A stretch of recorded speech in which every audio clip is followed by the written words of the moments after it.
पुराने शहर की एक चौड़ी गली में खड़ी थी एक भव्य हवेली। ऊंची दीवारें, बड़ा सा लकड़ी का दरवाजा और भीतर फैला आंगन, सब यह बताने के लिए काफी था कि कभी यहाँ ऐश्वर्य और रौनक का साम्राज्य रहा होगा। यह हवेली थी श्रीधर प्रसाद की, जिन्हें लोग सम्मान से श्रीधर बाबू कहकर पुकारते थे। 70 वर्ष पार कर चुके श्रीधर बाबू अब उम्र और बीमारी से कमजोर हो चले थे। कभी जो इंसान अपने मेहनत और ईमानदारी से जमींदारी और व्यापार दोनों संभालता था, अब अधिकतर बिस्तर पर ही रहने लगा था। मगर उनके चेहरे की शांति और आंखों की गहराई आज भी यह बताती थी कि उन्होंने जिंदगी को गहराई से जिया है। इस हवेली में उनके साथ उनका बेटा राजीव, बहू सुनीता और 2 पोते पोती रहते थे। राजीव का स्वभाव अपने पिता से बिल्कुल अलग था। पिता मेहनती और जमीन से जुड़े हुए थे, जबकि राजीव जल्दी पैसा कमाने और शानो शौकत में रहने का आदी हो चुका था। उसने व्यापार में हाथ तो डाला, मगर धैर्य और परिश्रम उसके स्वभाव का हिस्सा कभी नहीं बने। सुनीता, राजीव की पत्नी, दिखने में सुंदर मगर स्वभाव से लालची और चतुर थी। उसे हमेशा इस बात की चिंता रहती कि कहीं उसकी सास-ससुर की संपत्ति किसी और के हाथ न चली जाए। उसने कई बार राजीव को बहकाया था, देखो तुम्हारे बाबूजी अब बूढ़े हो गए हैं, कहीं वसीयत में कुछ उल्टा सीधा लिख दिया तो हम कहीं के नहीं रहेंगे। राजीव इन बातों को सुनकर और बेचैन हो उठता। हवेली में एक और सदस्य था, रामदयाल। उम्र में 55 के आसपास, दुबला-पतला मगर तेज नजरों वाला। पिछले 25 सालों से वह इस हवेली की सेवा कर रहा था। जब वह यहाँ आया था, तब वह अनाथ और बेघर था। श्रीधर बाबू ने ही उसे अपनाया, काम दिया और सम्मान दिया। बदले में रामदयाल ने अपनी पूरी जिंदगी इस घर की सेवा में लगा दी। रामदयाल सुबह से लेकर देर रात तक हर काम करता, आंगन की सफाई, रसोई का ध्यान, बाजार से सामान लाना, बच्चों को स्कूल छोड़ना और सबसे बढ़कर श्रीधर बाबू की देखभाल। श्रीधर बाबू का उससे गहरा लगाव था। वे अक्सर कहते, रामू तू मेरा नौकर नहीं, मेरा बेटा है। बेटा भू अपनी दुनिया में मस्त हैं, पर तू मेरी धड़कनों को भी समझ लेता है। रामदयाल हाथ जोड़कर कहता, बाबूजी आपने मुझे जीवन दिया है, मैं तो गांव का अनाथ था। आपने ही घर दिया, कपड़े दिए, सम्मान दिया। मेरे लिए आप ही मां बाप हैं। यह सुनकर श्रीधर बाबू की आंखें भीग जातीं। उन्हें लगता था कि खून का रिश्ता तो एक है, मगर आत्मा का रिश्ता और गहरा होता है। लेकिन राजीव और सुनीता को यह सब नागवार गुजरता। वे अक्सर आपस में बातें करते, देखा बाबूजी हर वक्त उसी नौकर की तारीफ करते रहते हैं। सुनीता ताना मारती, कहीं वसीयत में उसका नाम न लिख दिया हो, तभी तो इतना भरोसा करते हैं। रामदयाल को ये बातें कभी कभी कानों में पड़ जातीं। वह चुप रहता, जवाब नहीं देता। उसे लगता मेरा काम सेवा करना है, बहस करना नहीं। समय बीतने के साथ श्रीधर बाबू की तबीयत और गिरने लगी। डॉक्टर ने साफ कह दिया, अब इनकी देखभाल बहुत सावधानी से करनी होगी। सही समय पर दवा और सही खानपान बहुत जरूरी है। उस दिन से रामदयाल ने अपने आप को पूरी तरह सेवा में झोंक दिया। सुबह उठकर सबसे पहले दवा देना, फिर हल्का नाश्ता कराना, समय पर खाना बनवाना और खिलाना, रात में देर तक उनके पास बैठकर पंखा झलना, यही उसकी दिनचर्या हो गई। राजीव और सुनीता इस बात से और चिढ़ने लगे। वे अक्सर कहते, हमारे बाबूजी हैं या इसके, दिन-रात वही इनके पास रहता है। बच्चों का मन भी रामदयाल से जुड़ा हुआ था। वे उसे रामू चाचा कहते और उसके पास बैठते। वह उन्हें कहानियां सुनाता, पढ़ाई में मदद करता। यह देख सुनीता का गुस्सा और बढ़ जाता। देखो, बच्चे भी अब इसी नौकर के पीछे घूमते हैं। एक दिन शाम को श्रीधर बाबू ने राजीव को पास बुलाया। बेटा, मुझे नहीं पता मैं और कितने दिन रहूंगा, लेकिन एक बात कहता हूं, रामू को कभी पराया मत समझना। वो इस घर का हिस्सा है। राजीव ने सिर हिलाया, मगर मन ही मन सोचने लगा, पक्का कुछ गड़बड़ है। बाबूजी ने वसीयत में इस नौकर का नाम जरूर लिखा होगा। धीरे धीरे हवेली का माहौल बदलने लगा। एक ओर थी रामदयाल की सेवा और वफादारी, दूसरी ओर राजीव और सुनीता का शक और लालच। हवेली की दीवारें जैसे यह सब देख रही थीं, सच्चाई और झूठ, सेवा और लालच की जंग। रामदयाल को जब भी फुर्सत मिलती, वह आंगन में बैठकर सोचता, मालिक तो मेरे भगवान हैं, लेकिन इनके जाने के बाद क्या होगा? क्या राजीव बाबू मुझे यहाँ रहने देंगे? क्या बच्चे भी मुझे भूल जाएंगे? मगर फिर खुद को समझा लेता, भविष्य की चिंता छोड़ो, वर्तमान में सेवा करो, यही मेरा धर्म है। इधर राजीव और सुनीता रात रात भर बैठकर वसीयत को लेकर चर्चा करते। अगर आधी संपत्ति भी उस नौकर को मिल गई तो समझ लो हम कहीं के नहीं रहेंगे। अभी से तैयारी करनी होगी। वे हर वक्त रामदयाल पर नजर रखते। अगर श्रीधर बाबू उससे ज्यादा बात करते तो दोनों के कान खड़े हो जाते।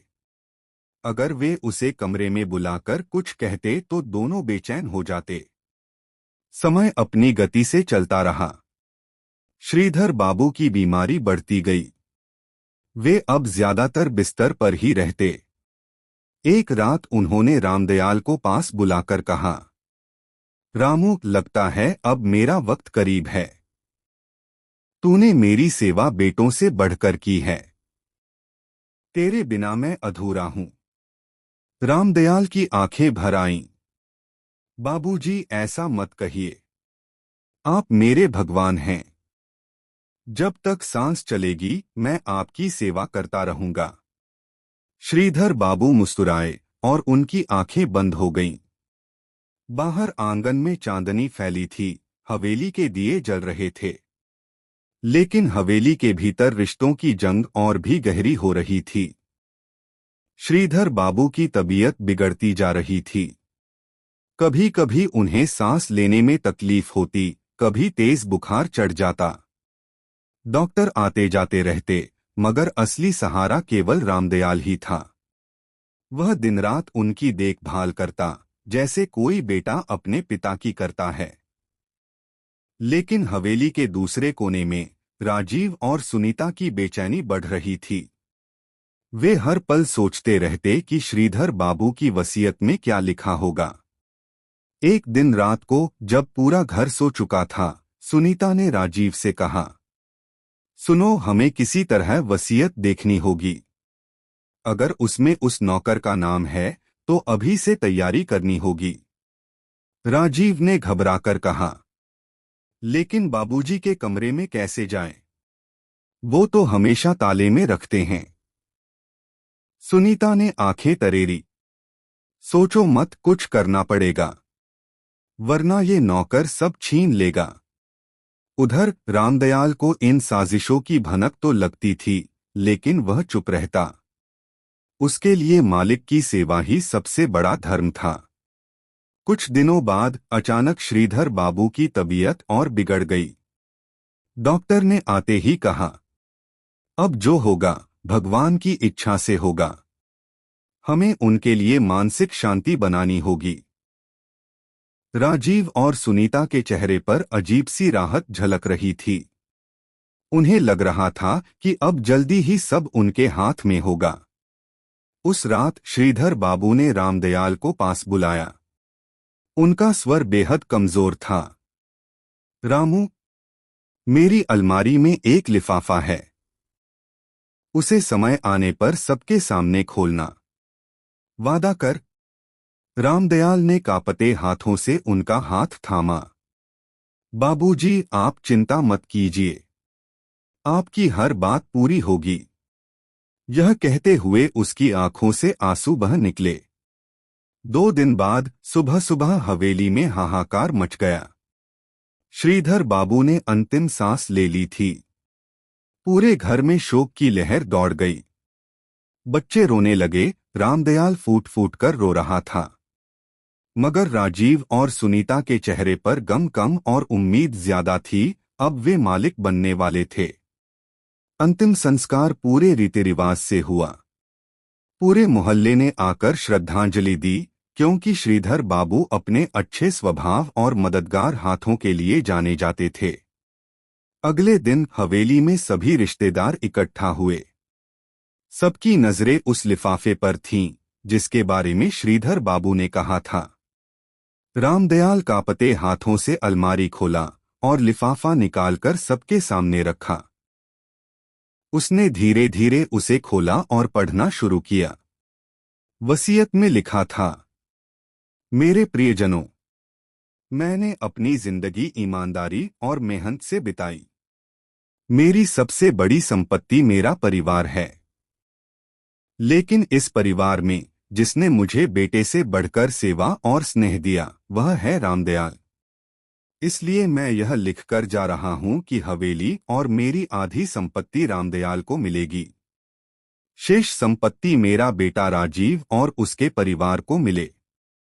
मेरी आखिरी इच्छा है कि दोनों मिलकर इस घर को संभालें और परिवार को एकजुट रखें।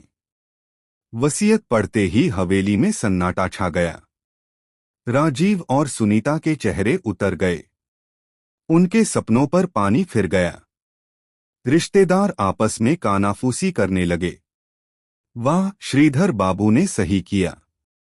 नौकर नहीं, बेटा था वो। रामू की सेवा का फल मिला। रामदयाल की आंखों से आंसू बह रहे थे। उसने हाथ जोड़कर कहा, नहीं, मैं तो सिर्फ उनका सेवक हूं। ये सब मुझे नहीं चाहिए। ये तो राजीव बाबू और उनके बच्चों का हक है।